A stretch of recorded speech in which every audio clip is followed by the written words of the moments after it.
welcome back to All That Erica. I am Erica, for those of you who are not new here.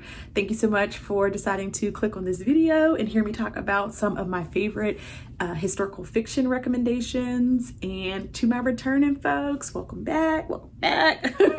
As usual, as always, I love to thank y'all. Thank y'all for keeping me accountable when making these videos, because, you know, it gets a little rough at times. At times I'm like, should I make a video? Shouldn't I? I don't know. But no, it does get tough at times to maybe keep up with this, because I could be reading right now instead of recording a video. But I do want to share my opinions and thoughts and stuff with everyone, so I guess this will just be an even trade-off. Fiction is one of my favorite genres to read. It usually only comes second to nonfiction books, and those nonfiction books are usually about the Black experience or Black history.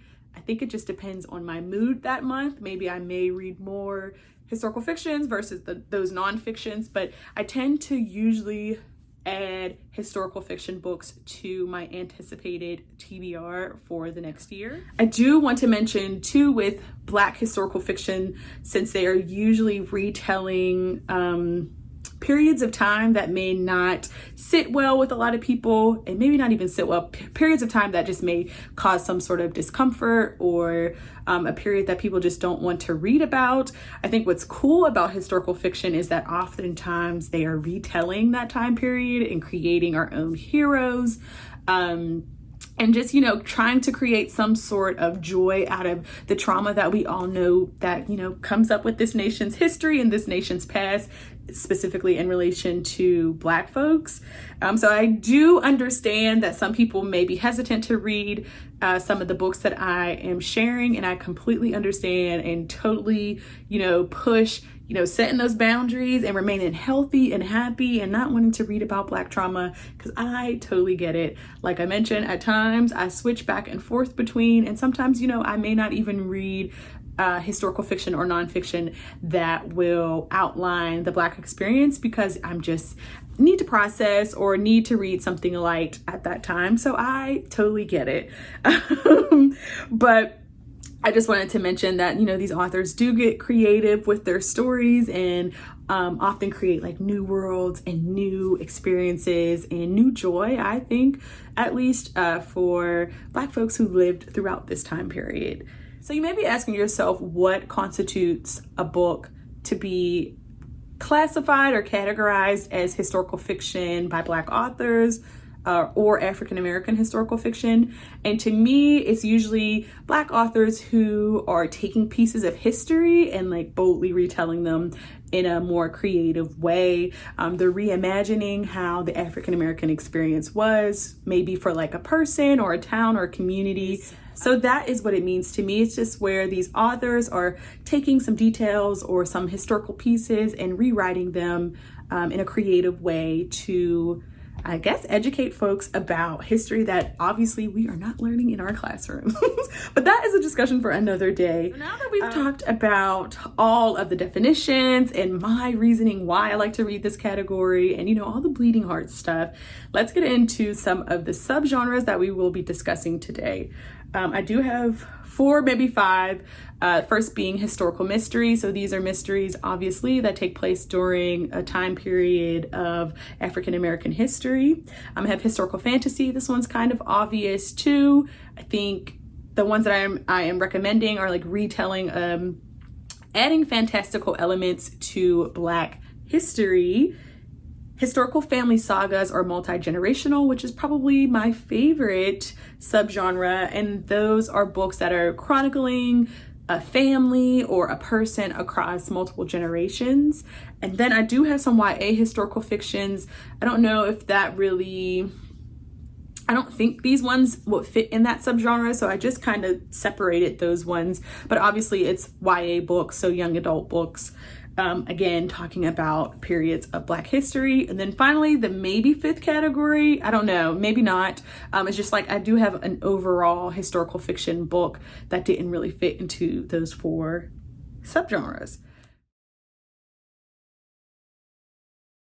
First up, we are going to talk about overall historical fictions that talk about the Black experience. And the first one that I have is When Stars Rain Down by Angela Jackson Brown. And the synopsis for this one is: this summer has the potential to change everything. The summer of 1936 in Parsons, Georgia is unseasonably hot, and Opal Pruitt can sense a nameless storm coming. She hopes this foreboding feeling won't overshadow her upcoming 18th birthday or the annual Founders Day celebration in just a few weeks. As hard as she works in the home of the widow Miss Peggy, Opal enjoys having something to look forward to. This one, 4 stars, and it was a slow burn. So if you are not a slow burn girl, I would not pick this one up, okay? We are following our main character, Opal, who, like the synopsis mentions, she is a maid where she works in the home of Miss Peggy. And throughout the summer, Opal is going through multiple changes, both physically and emotionally. She resides with her grandmother in, I think it's called Color Town, which is a Black-only neighborhood in Parsons, Georgia. And this book, we follow Opal as she falls in love, as she experiences racism, some family changes, and some violence against her beloved community. This one, I will say, if I can find the content warnings for this one, I will put it on there. But I do remember that some violence does occur towards the end of the book. So I completely understand if you want to not read this book for that reason. I totally get it. Protect your peace. Also, another issue with this one is there were a lot of characters, and I mentioned multiple characters trip me up often. So this one, we were introduced to a lot of Opal's family members, and at times I really got confused. I'm like, oh, who's this? Oh, who's that? But outside of that, I think this was a great historical fiction. And what was her name? Sorry. Angela did a lot of research into this time period, into the town, and like the vivid imagery of the town and things. Angela really did a great job with that and knocked that out the park. So now we're going to move on to our YA historical fiction books, and I think I have 2 of them. Yes, I have 2. First being Angel of Greenwood by Randy Pink. Look at this beautiful cover. Love it. This one, synopsis says, a historical YA novel that takes place during the Greenwood Massacre of 1921 in an area of Tulsa, Oklahoma, also known as Black Wall Street. So we're following 2 characters. We have 17-year-old Isaiah Wilson, who on the surface, he's the town troublemaker, but he's also hiding a secret that he loves to read, which is like, Isaiah. And he's also a poet. So he is in the camp of W.E.B. Du Bois, who he believes that Black people again should rise up and claim what is naturally ours. And then we're also following 16-year-old Angel Hill, who she's kind of a loner, doesn't really have a lot of friends. Her father is sadly dying, and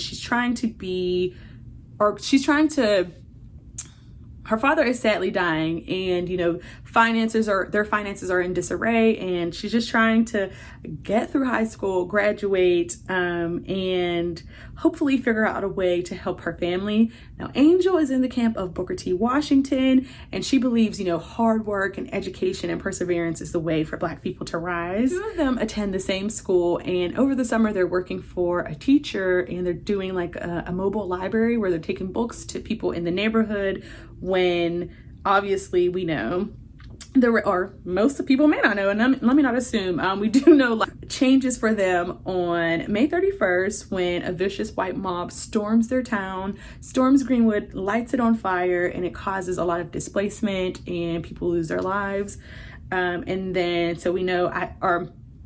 people lose their lives. So then Isaiah and Angel are left to try to find their family and try to piece their lives back together. This one, 5 glowing stars. So aside from it having all the ingredients of history, of family relationships, of love, all of that, I really enjoyed it. I also love this quote from it. It is, "We built our paradise," he told Isaiah, "and son, you better believe they'll want it back one day."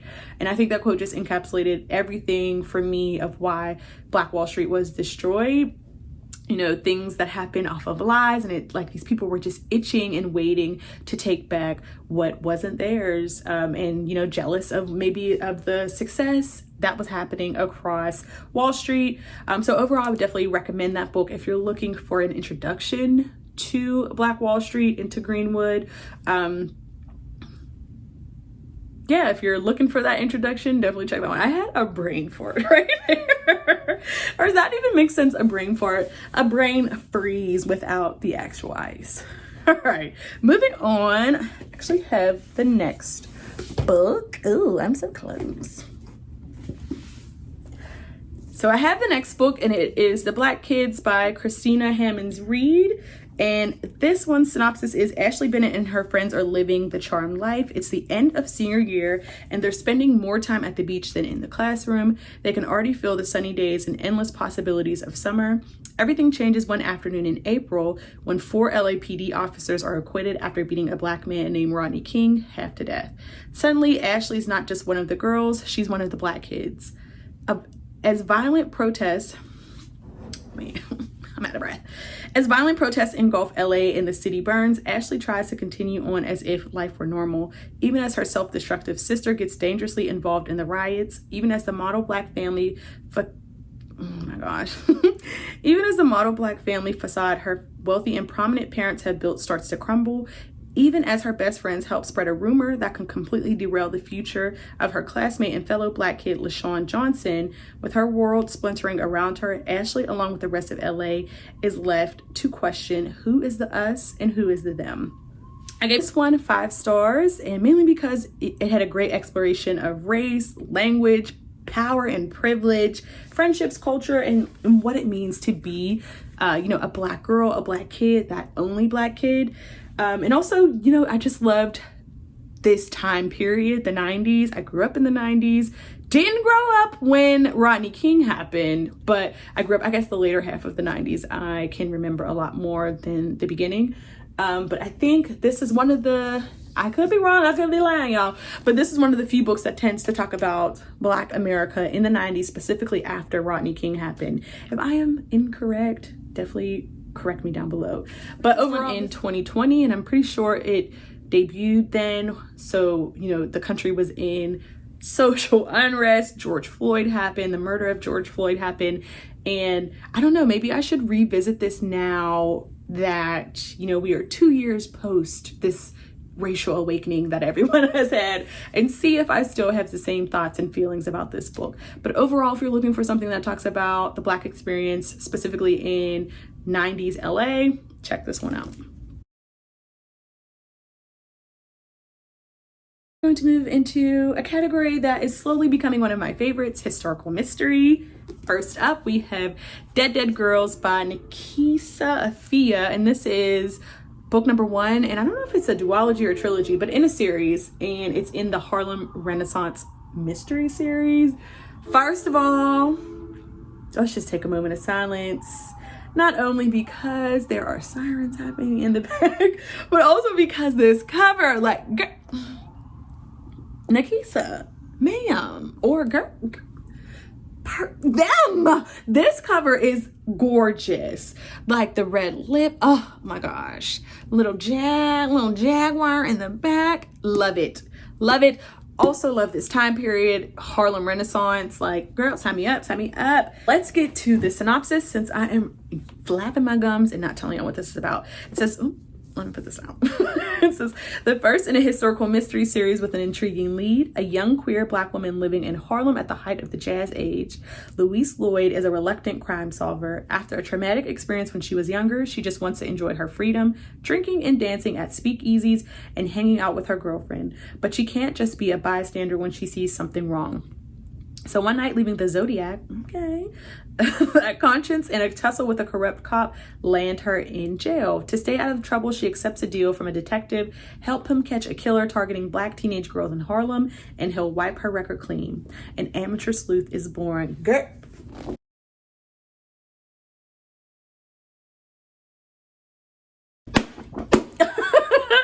Girl, all of that immediately made me buy this book. Sadly, it did not live up to my expectations. Here comes my dog tripping.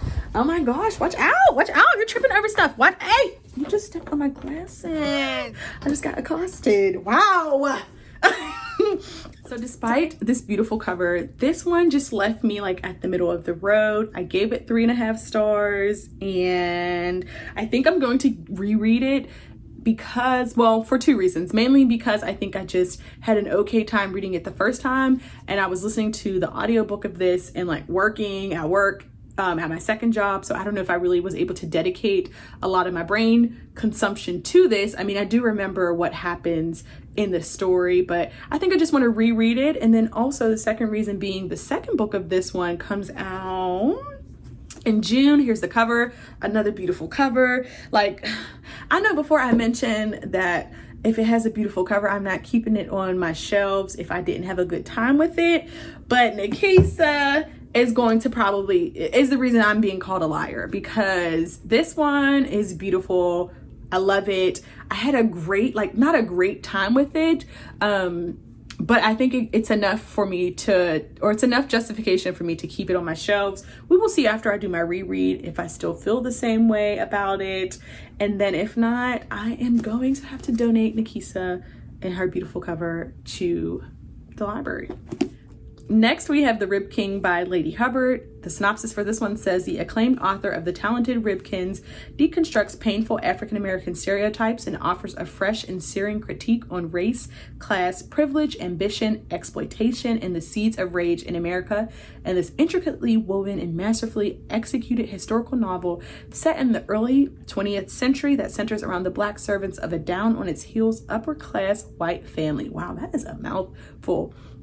Okay, so this one we are following two characters across two time periods. Our first time period is we're following Mr. Sitwell and Miss Jenny, who are servants for, I forget what the family's name is, but they are servants in these white folks' home in New Orleans. And Mr. Sitwell has this like unique gift or unique nose. He can point out, or he can figure out like ingredients, the exact ingredients that went into the creation of like perfumes and sauces. And so with this nose, he creates a barbecue sauce and also becomes a murderer. Like, it's just like crazy. He creates the sauce and then some things go down and he becomes a murderer. And the home that Miss Jenny and Mr. Sitwell work in goes up in flames, and they both go their separate ways. So Miss Jenny, she is a maid, also working along Mr. Sitwell, doesn't really enjoy him as a person, but after the home burns down that they work in, we find that she has become an entrepreneur in the beauty space. And the next half of the book then follows Miss Jenny, I think 2 decades later or a decade later, and we're seeing she's still being haunted by the Rib King and all the ramifications that went into him rising to his fame. And then we also see that she is struggling as, a Black female entrepreneur. So we have those two, I guess, opposing things happening at the same time to Miss Jenny. And I gave this one 3.5 stars. I don't know, the first half just didn't really work well for me. Like, I really enjoyed the second half more than the first. I know there was definitely some pacing issues between the stories, between the generations, and the writing just didn't, it was meh. It didn't work for me. I am currently reading another book by Lady Hubbard, so that wasn't enough. Like, this 3.5 star relationship wasn't enough to keep me from her writing. But overall, I think she did an excellent job of researching this book and talking about just like what it meant to be Black and working for a white family and creating things, and how things are often stole, or how things are often taken and repackaged into something else. So I would definitely recommend this one. Just with that caveat of you may not enjoy the writing. This one is probably one where you have to continue to stick with it all the way through the end. And that wraps up our historical mystery category. Let's move on to historical fantasy. All right, so this one, I have 2 books and they're by the same author, right? I have 2. Yes, they're by the same author. So first, let's talk about the one that I do have. It's Ring Shout by P. DeJelly Clark. Girl, again. And I don't know if you can see, these are teeth in here, in the eye part of it. And I gotta like take a breath, because this book, this novella, this thing is how many pages long? Less than 200. And P. DeJelly like put his foot in this writing. Let me tell you what this book is about. The synopsis of this one says, in America, demons wear white hoods. In 1915, the birth of a nation cast a spell across America, swelling the Klan's ranks and drinking deep from the darkest thoughts of white folks. All across the nation they ride, spreading fear and violence among the vulnerable. They plan to bring hell to earth, but even Ku Kluxes can die. Standing in their way is Mars Boudreaux and her fellow resistance fighters, a foul-mouthed sharpshooter and a Harlem hellfighter, armed with blade, bullet, and bomb. They hunt their hunters and send the Klan's demons straight to hell. But something awful's brewing in Macon, and the war on hell is about to heat up. Can Mars stop the Klan before it ends the world? Or is it Marcy? Girl, I don't know. Like I mentioned, this novella was everything. Like, everything you needed in less than 200 pages. Like, you learned why these folks, why the Klan, why they did what they did. You know, we figure out, I guess it has like some mystery elements to it. We figure out how they came to be and why they're trying to get folks to hell. And like, there's fantastical, is that the word? Fantastical elements to it. Like, girl, P. DeJelly, sir, that's all I'm gonna say. If you like historical fiction, if you like fantasy, if you like Black folks fighting against KKK members, I definitely, can I say that on YouTube? I don't know. If you like Black folks fighting against some evil people in white hoods, then check this one out. And the second one, that Master of Jinn, again by P. DeJelly Clark. In this one, the synopsis for this one says, we are in Cairo in 1921, and though Fatma El-Sha'ari, I think is how you say it, is the youngest woman working for the Ministry of Alchemy, Enchantments, and Supernatural Entities, she's certainly not a rookie, especially after preventing the destruction of the universe last summer. So when someone murders a secret brotherhood dedicated to one of the most famous men in history, Al-Jahiz, Agent Fatma is called onto the case. Al-Jahiz transformed the world 50 years ago when he opened up the veil between the magical and mundane realms before vanishing into the unknown. This murderer claims to be Al-Jahiz, returned to condemn the modern age for social oppressions.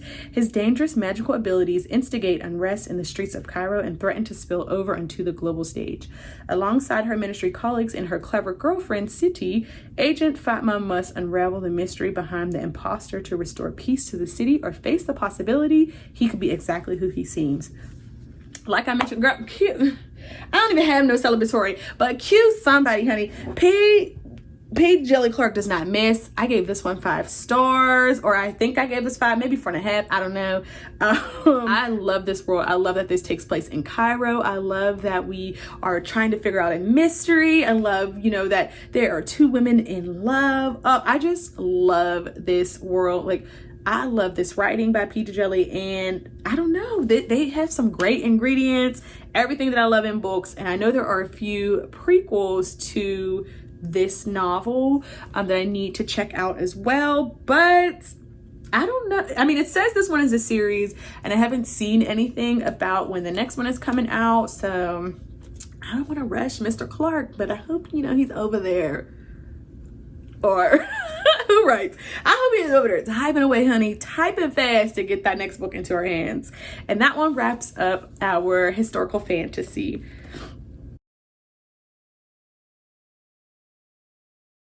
Now to my favorite category, historical sagas or sagas, however you want to say it, fight chamama, or multi-generational stories. So first up, I have Wild Woman in the Blues by Denny S. Bryce. And this one is a vividly written historical novel with dual timelines.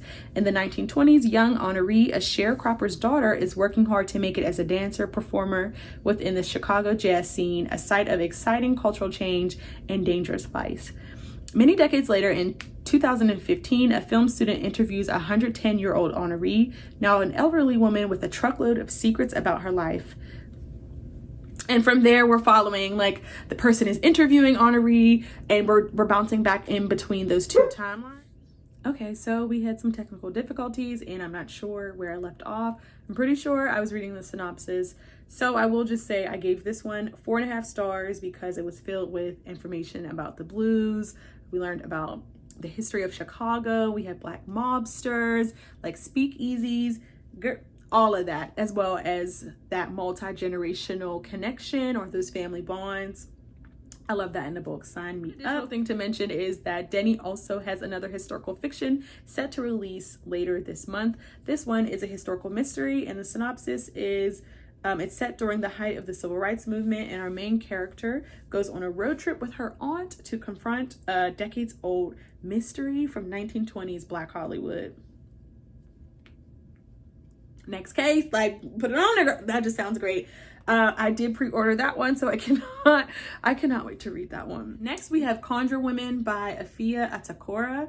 And the synopsis for this one is a mother and daughter with a shared talent for healing and for the conjuring of curses are at the heart of this dazzling novel. Conjuring Women is a sweeping story that brings the world of the South before and after the Civil War vividly to life. Spanning eras and generations, it tells of the lives of 3 unforgettable women: Miss May Bell, a wise healing woman; her precocious and observant daughter Rue, who is reluctant to follow in her mother's footsteps as a midwife; and their master's daughter Verena. The secrets and bonds among these 3 women in their community come to a head at the beginning of a war and the birth of an accursed child who sets the town people alight with fear and a spreading superstition that threatens their newly won tenuous freedom. Magnificently written, brilliantly researched, richly imagined, Conjure Woman moves back and forth in time to tell the haunting story of Rue, Verena, and Maybelle, their passions and friendships, and the lengths they will go to save themselves and those that they love. I gave this one 3.75 stars and really plan on rereading this one this year because all of the things that are in here, midwifery, it does talk a little bit about Christianity, hoodoo is in here, and then just the importance of these generational bonds and the connections between these 3. I really did have a good time reading it. I think, again, when I read this, I think last year or the year before, I don't know. When I did read this, I didn't connect with it initially until probably midway through the book. But yeah, I'm going to read this one for my special video that I'm doing next week. And I just can't wait to reread it. I usually don't reread books, but I can't wait to give this one a reread.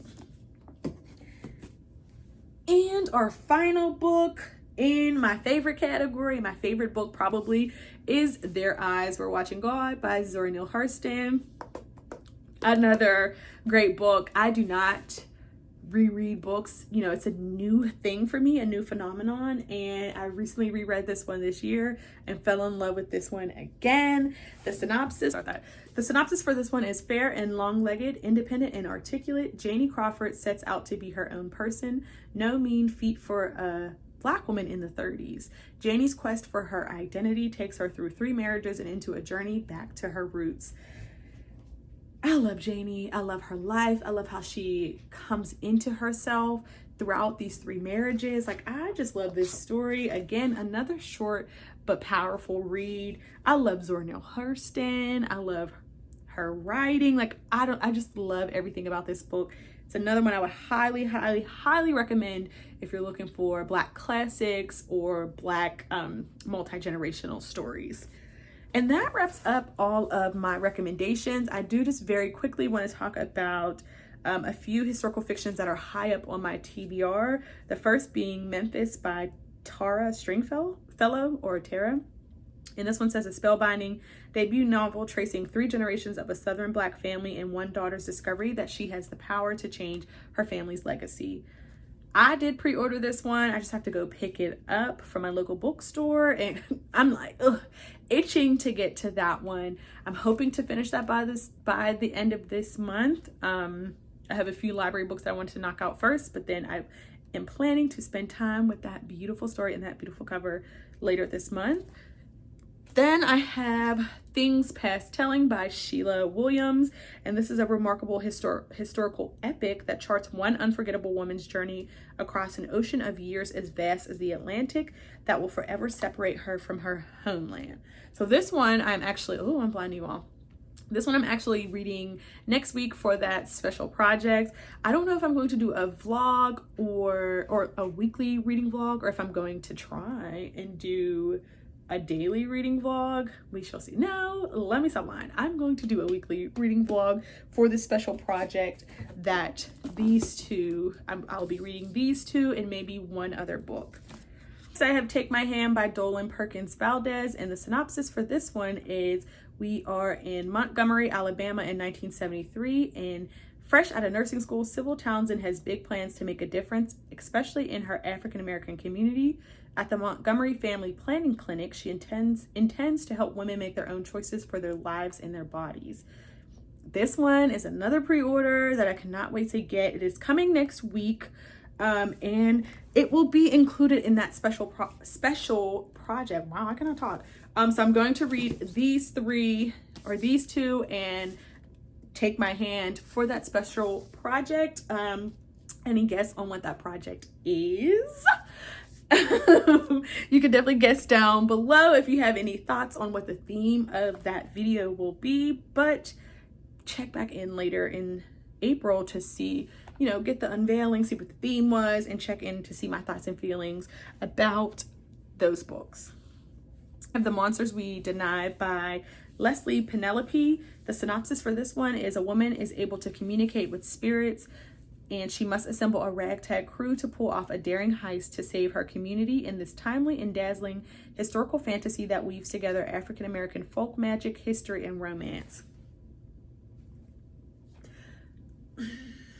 I'm gonna just take a breath because those are all the things that I love in a book. It seems like there's a mystery maybe happening. There's a daring heist they're trying to pull off. So I cannot wait to get to that one. I did win that. Wow, that's rare. I feel like I never win anything on Goodreads, but I did win that one in a Goodreads giveaway, and I had the Kindle version of that book, and really want to dedicate some time to that one before it comes out in August. That is it for our video today. I do have a bunch of historical fiction books that I'm anticipating this year and can definitely make a dedicated, anticipated video book for them. Maybe I'll do it by quarter if anyone is interested. So let me know if that is something that you are interested in seeing. I also will come back because I have a few more books to recommend in this genre, especially after I read some of these that are on my radar. So I will be back with maybe a part 2 to this one with some updated recommendations for folks to read. Let me know if there's some other subgenres maybe that I'm missing in the historical fiction realm or family. I would love to read more in this realm, in these subgenres. And then I think that is it. Yeah, that's it for today's video.